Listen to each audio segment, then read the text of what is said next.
Illana Burk, CEO of Your Life's Workshop, coach to entrepreneurs and solopreneurs across dozens of industries, and host of Good Business.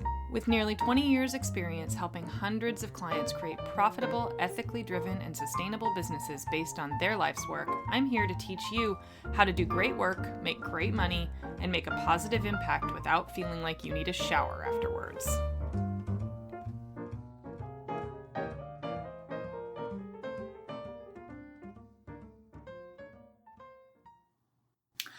Hi there, welcome to the Good Business Podcast. Today's episode is about how to pay attention and notice the ways in which your processes in your business and your life really are either nurturing your work or hindering your success.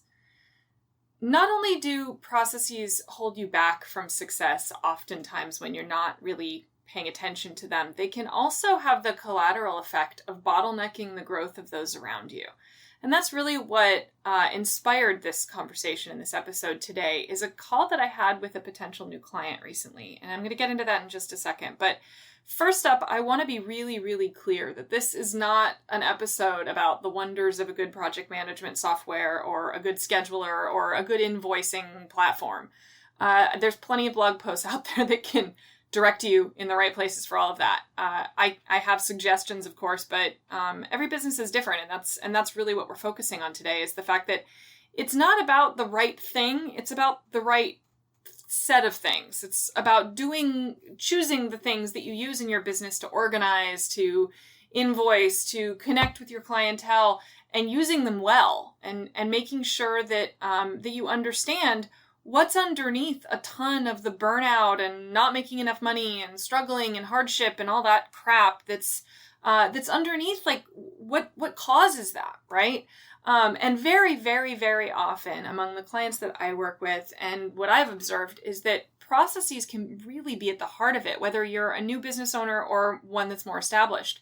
So we're going to really pay attention to how to get out of your own way in this one specific area of your business that many, many people cope with and oftentimes don't even realize it.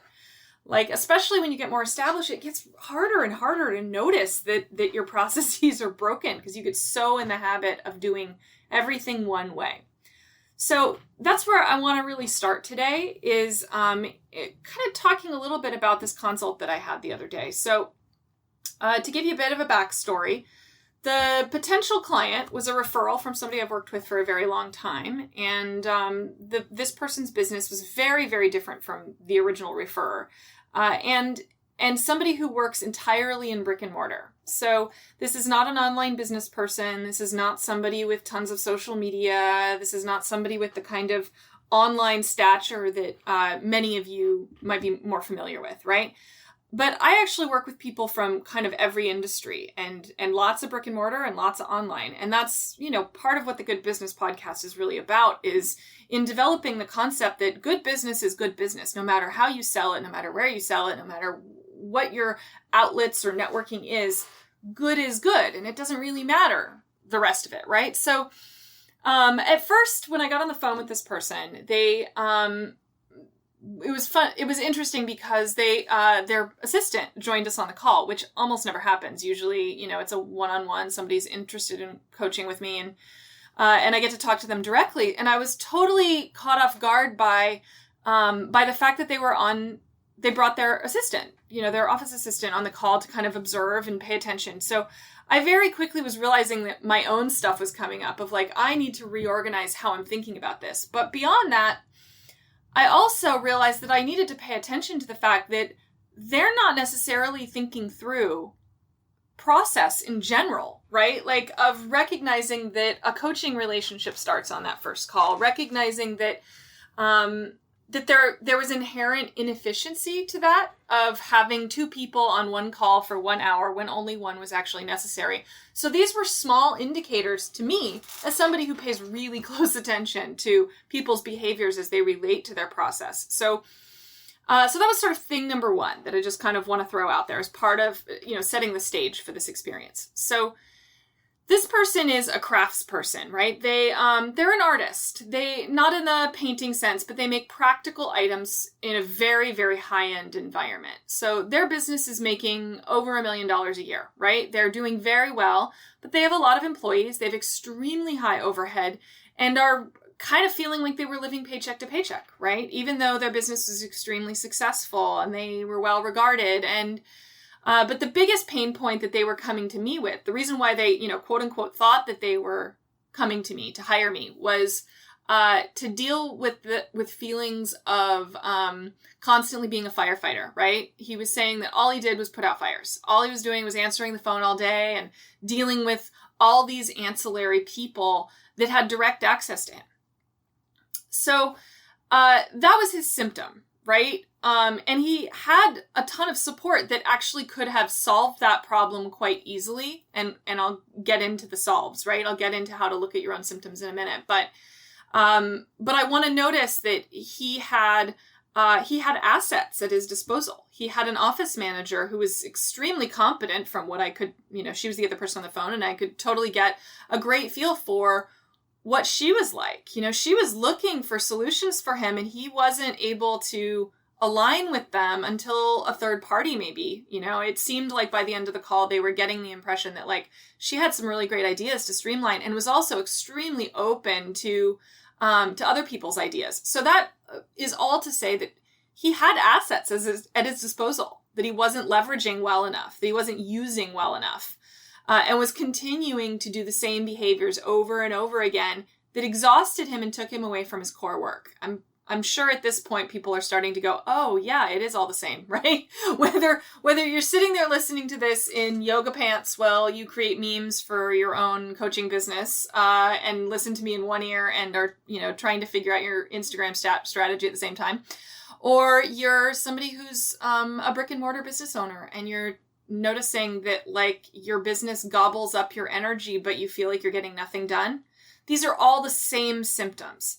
So it's super, super, super common, right? And it gets even more common the longer you're in business and the less you pay attention to this. And the common part is that you focus on what you're doing and not how you're doing it. And then you add to that the fact that if you're here and you're listening to me and you like my fucking style, then you also probably have some pretty significant archetypal rebel tendencies, which is super sticky when it comes to processes and figuring out the cadence of how to do what in what order and when to do it. Because the more you create a process for yourself, the more you're giving yourself something to say fuck it and not do. So I know this very, very, very well on a very personal level. So I want to explain that by telling a little bit of a story. So I'm great at creating complexity, brilliant at it in my own business. I'm awesome at taking a very small idea and then letting it expand to a degree in my mind that I get crushed under the bigness of it and can barely approach it. It took me a year and a half to start a podcast because of all of the multitudes of complex ways that I thought I could approach this. So this is something I get in my bones, and it's something that I can say that every client I've ever worked with gets this too in some way, that the more you create frame, the more you want to break the frame, whether you do it consciously or not. Some of us are more conscientious and aware of our tendencies in this department than others, but I think it's safe to say that most of you are nodding along right now.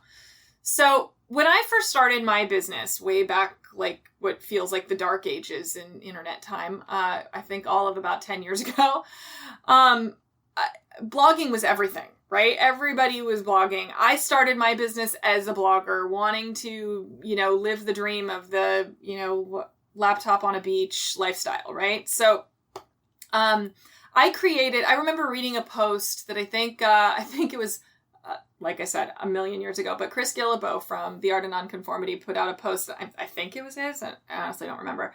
It was about how you need to post regularly and as often as you can. And so my little overachiever brain was like, okay, if everyone else is posting weekly, I'm going to post daily, and I'm going to break down a content strategy where I can post a blog post every single freaking day. Because if posting weekly meant that they got to viral success in a year, if I post daily, it's going to happen practically fucking overnight, right? So So that's what I did. I created a content strategy. I spent a week or more. God, I don't even know how much time I spent breaking down concepts into bite-sized chunks that I could write blog posts about. And then I spent a ton of time inputting it into my schedule and putting down what I was going to write, like creating a whole content calendar, what I was going to write, when, how it was all going to feed into all of these other things. Now, there might be people out there that would follow something like that. I'm sure there's probably an analytical one or two of you that's like, oh my God, that would be amazing if I just knew what to write. I had no problem breaking down concepts and figuring out what to write. That wasn't my problem early on. My problem was that the minute I wrote down, you have to write about X today, was the roughly a millisecond before I went, fuck that, I don't feel like writing about that. I'm going to write about whatever else, right? I'm going to write about purple birds and trees today because that's what I want to write about, and it's my fucking business and I'll do what I want, right? So that's me. I push back. If a process or a concept gets too big, I'm way more apt to burn it the fuck down than I am to actually attack it and follow through on it. Now, lots of rebel types are like this, and there are lots of rebel types in the entrepreneurial world because we fundamentally, right, they go like, what is it, stink on shit or pigs and poo? I don't know, and I'm bad with metaphors. So they go together really well, right? I want to live outside society. I don't want to be part of the rat race. I want to be something different. I want to live my life differently. Well, that's the rebel types, right? We're also extremely rare from an archetypal standpoint, and which means that we'll behave against our own self-interest just for something to do, right? Just for our own fucking entertainment to keep life interesting. And then we beat ourselves up about it, right? So that's all tied into this whole process conversation, because so often we as business owners will choose not to find a good process or not to follow what everyone else says is great and a great way to manage X, right? Your money, your invoicing, whatever X is, whatever component of your business X is. And we'll go, no, their way works for them, but my business is different. My needs are different. I couldn't possibly wedge what I need into an out-of-the-box solution.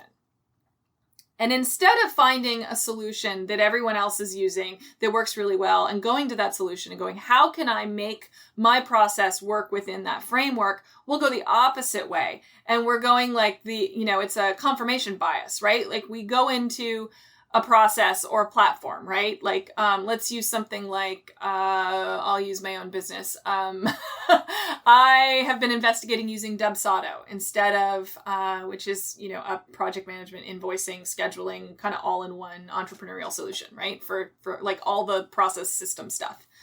And instead of going in with the attitude of like, how can I make all of the pieces that I currently use, like 4 different platforms for, all fit into that and work with that and look for the ways in which I might be able to reinvent some of my processes to fit better into a more cost-effective platform. Instead, I'm looking at it like, okay, does it look as pretty as my other invoicing software does? Will it be as efficient? I bet it won't be, right? That's my my basic assumption is I bet it won't be. I bet it won't be as good as what I already have because I have an ego about it, right? It took me forever to set this shit up, so I don't want to really change. But I know that sometimes evolution is necessary, and I have to coach myself on the things that I'm always teaching others, right? So this is like that confirmation bias is really common. If everyone else is doing it, it must not be right for me. Right? So again, that causes us to act against our own self-interest. So back to my core client, right? So, or this consult client that I had a couple days ago. So I'm on the phone with them and he's talking about how he feels like he spends all of his time getting these, random phone calls that interrupt his flow. And I said, well, why isn't your office manager taking it? He's like, I don't know. They just call my cell phone. I'm like, why do they have your cell phone number? And he's like, because it's on my business card. I was like, so get new cards printed that don't have your phone number on it. And it was like this kind of like aha moment. Like that hadn't even occurred to him, that he could still have a high touch customer experience as part of his process while also allowing his office manager to do her job better, right? Like he was actually, and this is the part where it gets interesting, because you could potentially be bottlenecking the growth of the people that you most want to support. You know, if you're somebody out there that has employees or a team or contractors, whatever, if you're working with other people, oftentimes you're doing that thing where you clean the house before the maid comes, you know, where because you don't want to put upon those around you that you want to be a good boss or a good manager, that you actually fail to let them shine at their own work. And that's process is where that happens, right? A bad process, a bad system, or one, you know, bad is a judgment word, but it, you know, it's, I'd say inefficient, maybe is a better word for that. An inefficient system, an inefficient way of doing things can actually harm the people that you most want to support. Like for me, I love paying people. And I know that a lot of entrepreneurs that feel that way. I overpay my people that work for me and that work with me. I tend to take their bid and then add 15 or 20% because I want to always be their first priority. And because most of the time I think people undercharge, often at least. And I'm interested in elevating the work of others. So that means that I have to get out of the fucking way, right? I have to let them earn it. Right? Because I think in a mistaken trend towards wanting to be a good boss, that means like not giving them the hard work or the work they might not want to do, or the stuff that like, if it makes me anxious or irritated to work on, I certainly don't want to hand that off to someone else. When the actual right way of thinking about that is, if it irritates me and it's something I don't like to do, that just means it's not the right thing for me to be spending my time and energy doing. But if you hire the right person that does light them up, then you're giving them an opportunity to do their best work. So oftentimes a process can be tied to all of these other things, right? Like this guy that I was on the phone with, he overpays his people. He doesn't take much of a paycheck himself. He really fosters the growth and education and development of his people. I loved that he talked about how his people were his coworkers, not his employees. That was the word he chose. So he was super invested. And I joked with him that it's like, I bet if you were running more efficiently and making more money, the first thing you would do is give your people a raise, right? And he goes, absolutely. No doubt about it. He's the right kind of business owner, the one that's already doing good business, but getting in his own way. So that's what we're talking about here. That's what inspired this episode was thinking through that process stuff, right? So when we think about how to figure out your own processes, how to know if this is a problem, the first thing is notice the symptoms in yourself. Notice the symptoms in your business. Are you seeing financial growth but profit losses? Are you seeing exhaustion, burnout on your part, but everyone around you seems kind of fine, maybe even a little bored, right? Are you finding yourself not doing the parts of your business that you love the most because you're bogged down in the stuff that you have to do that just has to get done? Are you apologizing to clients all the time because you forgot to do something clerical, or you missed an email or didn't reply fast enough, or you aren't getting paid on time because, you just kind of don't want to be the bad guy and bug your people about it, right? All of those things are related to your process. So I think now's probably a good time to define what I mean by process. We've spoken about this in kind of generalities and symptoms and everything, right? But there's more to it than that, because process and systems are two different things, but they're very intrinsically linked. Process is everything from the attitude in which you approach each stage of your work and creating systems and using systems that fit within that, right? So process is a little bit more of an esoteric concept. It has to do with attitude as much as it does with logistics. It has to do with approaching your own work with a sense of self-respect and boundaries, and expecting the same of those you work with, both internally and externally. Systems are like the brass tacks of systems. Systems are like how you invoice your clients, how you schedule with clients, how people are onboarded when you get a new client, what happens then. It's if you have a multi-stage work flow when you're actually in process with a client, then your process is how you manage that workflow. How do you know where you're at with people? It's all of that stuff, right? It's kind of all wrapped into one. It's not the work that you do, it's how you do the work that you do. So, as you figure out what's, where there's gaps, what's not working, if you have any of those things I just listed off, you probably have a process problem somewhere. If you still love what you do, what you actually offer to clients, that's what I'm talking about. When I say what you do, I mean what you actually offer to clients, not what you do in your day-to-day, okay? If you still love the work, but you are getting to the place where you kind of hate your business, then you have process problems. You don't have business problems, you have process problems. You have boundary problems oftentimes. So the good news is this is not as hard to fix as it might seem, because once you see the symptoms, it's a little bit like you pull back the curtain and see the wizard. All of a sudden, you can't unsee it, and you start to notice pain points everywhere, and you start to notice the places where you're the bottleneck. The challenge is that it requires a massive ego check. You have to go, all right, I am not the boss of everything. I don't know how to do everything. I'm not good at everything. And there's probably other ways of doing things that would be more efficient and free up my time and energy and emotional space to feel energized by my work again instead of exhausted by it all the time.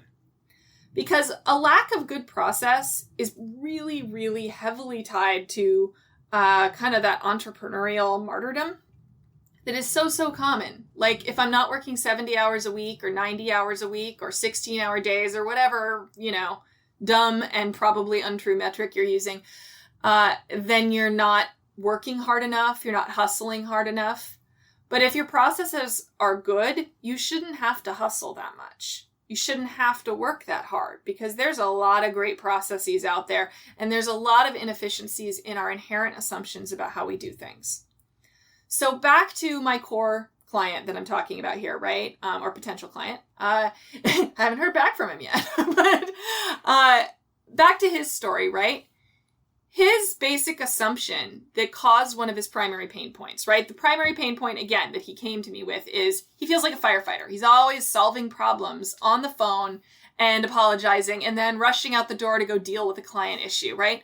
And so he doesn't get the time to do the stuff that he actually loves. So reinforcing the problem and the symptomatic issue there, right? The actual underneath part was that he had a basic assumption that the customer is always right.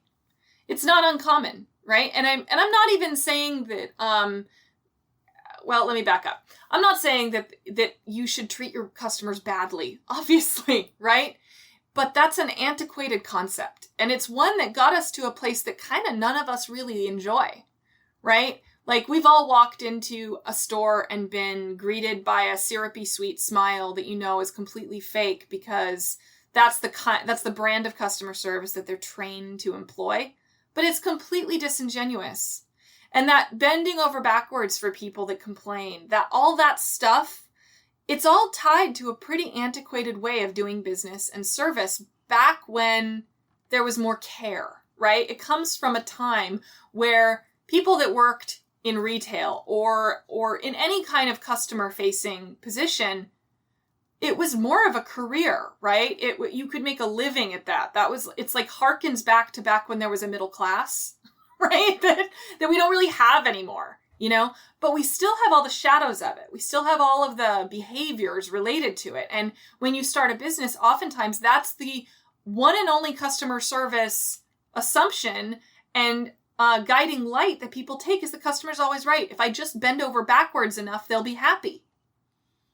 And it works to a point, but it's unsustainable and it's going to foster a negative behavior spiral on both sides. It's going to create a situation where the practitioner, the service provider, is going to burn out because customers don't understand the limits of what you offer when you're willing to do anything for them. You're not giving them an opportunity to value your work when you allow them to behave as if they are always right. Because fundamentally, we are all humans. We approach our businesses, we approach service providers, no matter which side of the equation you're on, as humans. And it's one of the first things that I tell my clients when I start with them on a first call is that we meet in the middle. You're not paying me so therefore you get to abuse me. You're not paying me and so therefore you get to beat me up or push my limits. You're paying me to do good work for you. And if you want me to do good work for you, then you have to meet me in the middle because there's certain contingencies that need to be met and conditions that need to be met for me to do my best work for you. And you have to do some of the heavy lifting on that. Your job isn't over when you pay me. Now, for me, that actually does a double service to my clients. First, it sets boundaries, clear ones. It says, I might cancel on you if my kid needs me more than you do. And I expect the same from you, and that's okay because we're human beings and we treat each other with respect. And you're not more important than my life. You're not more important than the other priorities within it. Now, when I'm with you, I'm giving you everything I've got. But that's not everything, right? There is literally, short of being an emergency trauma surgeon, there's nothing in your work that's so emergent that it has to be taken care of the second that person has a question. Nothing, right? Anything can wait. And that's what I told my potential client was that those questions can wait. There are processes you could put in place for emergency situations because he happens to be in a business where if he's not super responsive in a timely manner, in some circumstances, it could hold up the work of a whole bunch of other people because he is in a business that has it's part of a multi-step process. So we talked about that. Okay, let's figure out a process for that so that you train your clients how to deal with that. You train them, you teach them. It's part of what you do in working with you is that you have to teach them how to behave, right? And I don't mean that to sound demeaning. It's that every single one of us in any industry, in any kind of business, has a certain set of conditions that need to be met to do our best work. It is our responsibility as practitioners, as service providers, as business owners to, one, understand what those are for ourselves, and two, create a scenario where the client can understand that in the simplest way possible. So that means that, again, we're back to the ego check, right? To look closely at this stuff, you have to think hard about what assumptions are you making that are creating this, negative feedback loop, right? What are you doing that's making this go bad? And what could you do differently? Which is very, very hard to do for yourself, by the way. That's why there's people like me, It's if I was on TV, I'd be pointing at the call now, right? Call now button. Because that is, it does take sometimes someone on the outside looking in. But if you know how to ask really specific questions of past clients that you trust, that's a really great place to start. What about working with me didn't work for you? What were the things that you felt like you tripped over in the process? So getting some data points for evaluation can be really important while also recognizing that there's going to be biases all around. So you need a good bit of information and data before you start making any changes. Asking one or two clients isn't enough. So that's where it's have somebody pop the hood on your business and kind of look under the hood and see what's working well, what's efficient, how could you be spending your time and energy differently? So I want to kind of break down the difference of this process and why it's important for kind of two different phases of business owner, because I think I probably have both of you listening today. So for new business owners, dotting I's, crossing T's, it's crazy important. And oftentimes in the world of reading blog posts and getting business advice that says, get to your minimum viable product and just hustle and get out there. You'll hear me talk about this more, I'm sure, in later episodes, but I personally think that's bullshit, especially in competitive markets. Yes, it's handy to start getting work out there, but putting your best foot forward and putting a foot forward that says, I gave every step of my work thought and attention, and I gave every bit of my brand, which by the way is part of your process, the attention it deserves, so that when you want to hire me, you see that. You see how, if you value your own work, people will value you more. So it's important, but only to a point, because oftentimes, the dark side of that, there's a shadow on everything, right? The dark side of that is for new business owners, you can end up spinning your tires in the mud trying to get everything perfect for years instead of just getting something fucking started. So to new business owners or to early stage business owners, the parts of your process that you need to pay closest attention to are how you market, which underneath that is what does your brand look like and say, and how you're putting yourself out there. So find some simple ways to put yourself out there that works for both who you are and who you want to work with. Then how you get your money. So figure out a simple, clean process of how you get paid. It should be easy. You always want to make it easy from a process standpoint, make it easy for people to give you money. And how you communicate and liaise with clients. So that might, under the communication umbrella could be a project management software if you have really complex offers. It could be a really detailed spreadsheet. It could be how whether or not you allow a certain amount of communication with clients and how they reach you. I've seen everybody use everything from Voxer for voicemailing back and forth to being perfectly happy with email only to giving people your cell phone number, which seriously, people, stop giving clients your cell phone numbers. Have some freaking boundaries. I have had hundreds of clients over the years, and without exception, none of them has my cell phone number, because I need to have a life. I need to not feel that tension of my phone ringing and, oh my God, what if it's a client? I need to have the ability to create space for myself. That's what I need to be able to function well as a practitioner and as someone who gets paid a good bit of money to help people, right? So I tell my clients that, right? So make sure you're paying close attention to all of that. But it should be as simple as you can make it. As few pieces as you need. If just getting out there means that how you communicate is I'm good with email, but that's my boundary. That's it. I don't use anything else but email. And I make sure it's compartmentalized so that I can use it efficiently, right? So the idea is just make as simple decisions as you can about each of those three areas. So it's kind of minimum viable systems and processes. That's viable is the key word there. Viable means it has to be efficient, it has to work well, you have to understand why you're making the decisions that you're making about it.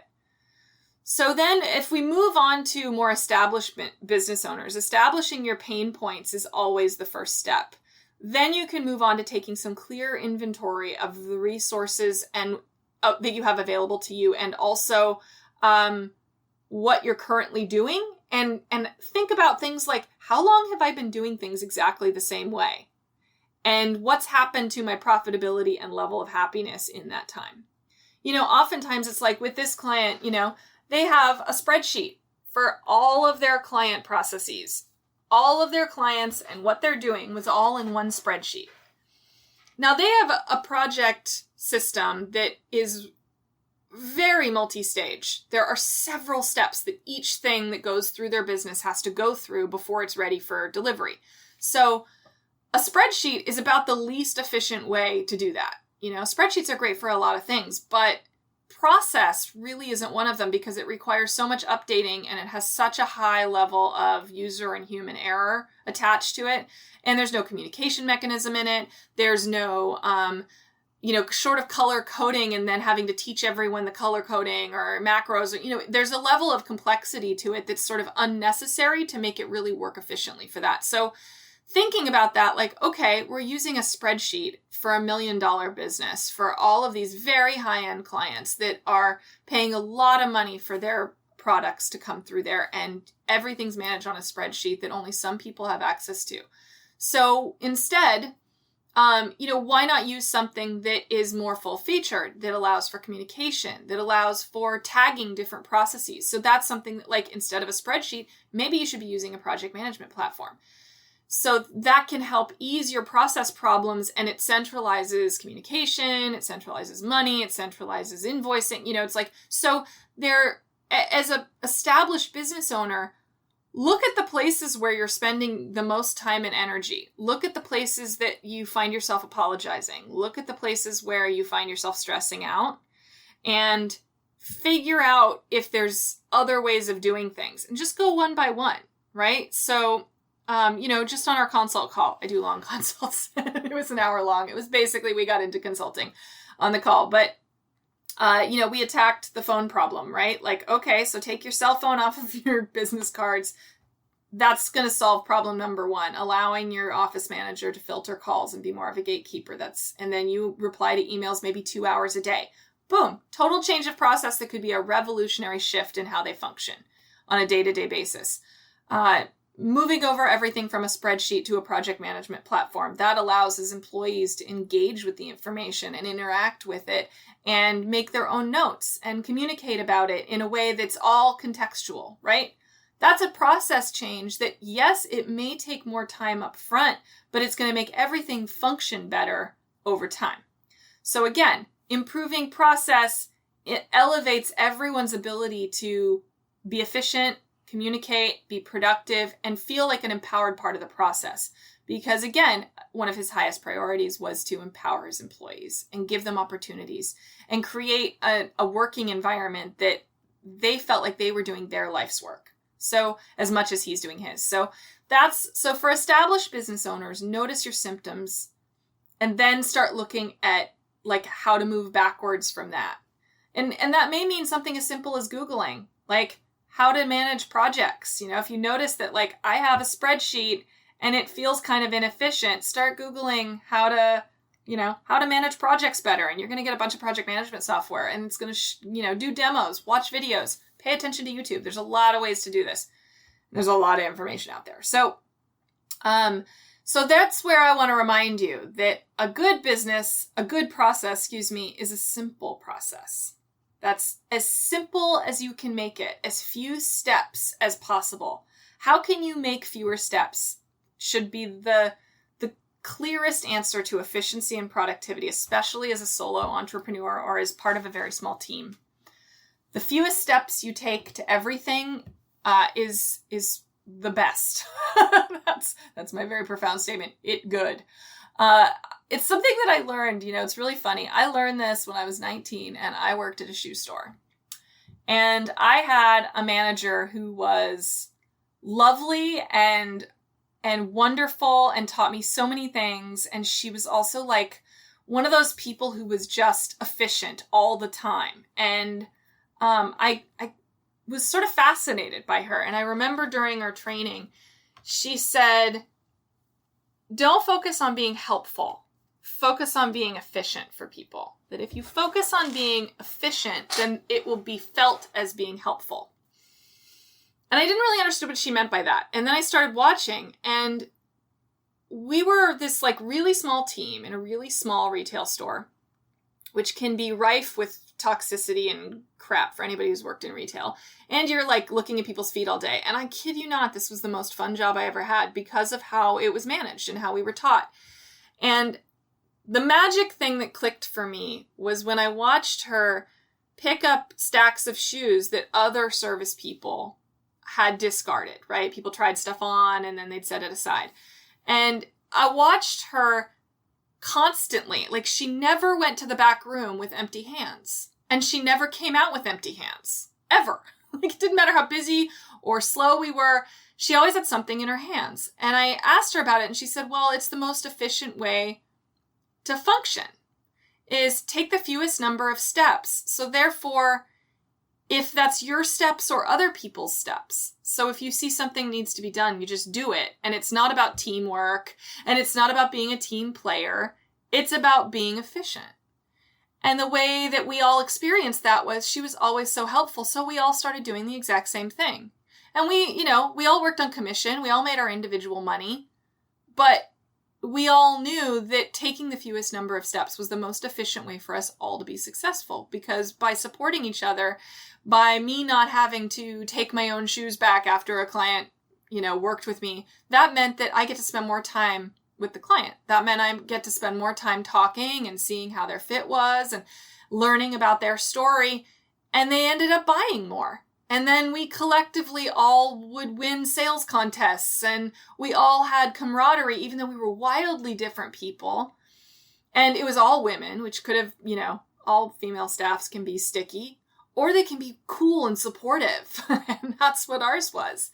And if I could go back to working at that little store on College Avenue in Oakland, California, when I was 19, if I could go back to doing that every day of my life, I think I probably might, because it was fun. It was just fun. It was fun going to work every day, and I didn't bring stress home with me. And that's something that you can create in your business. You can totally do that. Like, that is a thing that you are allowed. You are allowed to not be stressed out all the time. You are allowed to go to work feeling relaxed and come home feeling equally relaxed. You're allowed to feel enriched by your work. And that's something that when the customer is always right, when anybody says jump, you say how high. And when you hustle like your life depends on it constantly, you burn out. You feel stressed all the time. You feel exhausted all the time. And it's so completely unnecessary if you can drop the martyrdom and you can drop your ego enough to pay attention to the ways in which you are failing. You're failing yourself. You're failing your business. You're failing those around you if you're stressed out all the time. So notice that. Pay attention to that. What assumptions are you making? What's the leanest process to accomplish the same thing that you can think of, but that's also really efficient and hits all the right notes? What tools exist to help you clean up the messes that you make over and over and over again, right? We all make the same messes over and over again for ourselves. And then ask yourself, what becomes possible when you aren't spending all your time and energy tripping over your own feet and apologizing all the time, right?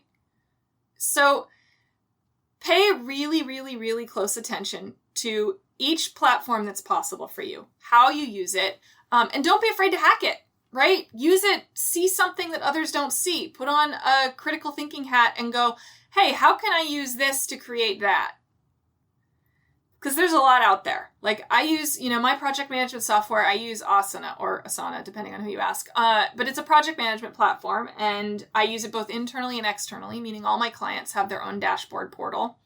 Now, it's not designed to do that at all. It's really not. But I figured out a way that functioned well and allowed me to communicate with clients in a way that I can track everything.